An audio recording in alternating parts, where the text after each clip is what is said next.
Hi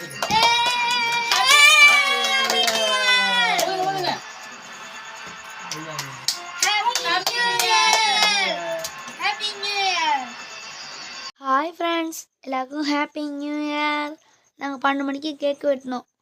அந்த கேக்கில் என்ன வெட்டின உடனே எல்லாருக்கும் கேக் சாப்பிட்டப்ப என்ன என் தம்பி எல்லாருக்குமே ஊட்டி விடாமல் அவன் மட்டுமே சாப்பிட்டு கிடந்தான். அவனுக்கு ஊட்டி விட போனால் வேணான்ட்டான். நாங்கள் அம்மாவுக்கு ஊட்டிவிட்டேன், அப்பாவுக்கு எல்லாருக்கும் ஊட்டி விட்டு கேக் சாப்பிட்டுட்டு இருந்தோம்.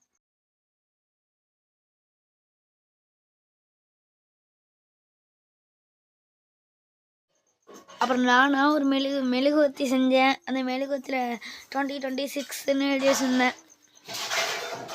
அதுக்கப்புறம் எல்லாம் ஒரு கேக்கை எடுத்துக்கிட்டோம். அதில் தம்பி மட்டும் ஒரு கேக்கு முழுக்க எடுத்துக்கிட்டான். கடைசி ஒன்றுமே திங்காமல் அப்படியே வச்சுட்டான். அதுக்கப்புறமா நான் சாப்பிட்டேன், அப்புறம் அம்மா சாப்பிட்டாங்க, அப்புறம் அப்பா எல்லாம் சாப்பிட்டாச்சு. அதுக்கப்புறமா சாமி கொண்டு வந்துட்டோம்.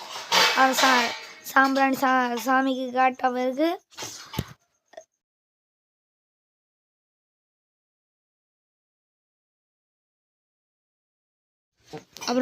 அப்புறம் டெய்லி காலருக்கு சாம்பிராணி காமிச்சோம். இந்த வருஷம் நல்லா போகணும் என்று எல்லாம் வேண்டிக்குங்க. மாத காலருக்கும் சாம்பிராணி காமிச்சோம். அதுக்கப்புறமா எல்லாத்துக்கும் சூடம் காமிச்சோம். அடுத்த சாமிக்கு எல்லாம் சூடம் காமிச்சோம். எல்லாம் வேண்டிக்குங்க ஃப்ரெண்ட்ஸ், இந்த வருஷம் நல்லா போகணும்னு. அதுக்கப்புறமா எல்லாம் சாமி கும்பிட்டோம். அதுக்கப்புறமா அப்பாவுக்கு போட்டு வச்சாங்க அம்மா. அதுக்கப்புறமா அம்மா எனக்கு போட்டு வச்சாங்க. போட்டு வச்ச பிறகு அப்புறம் நானும் அம்மாவுக்கு போட்டு வச்சுட்டேன். பாய்.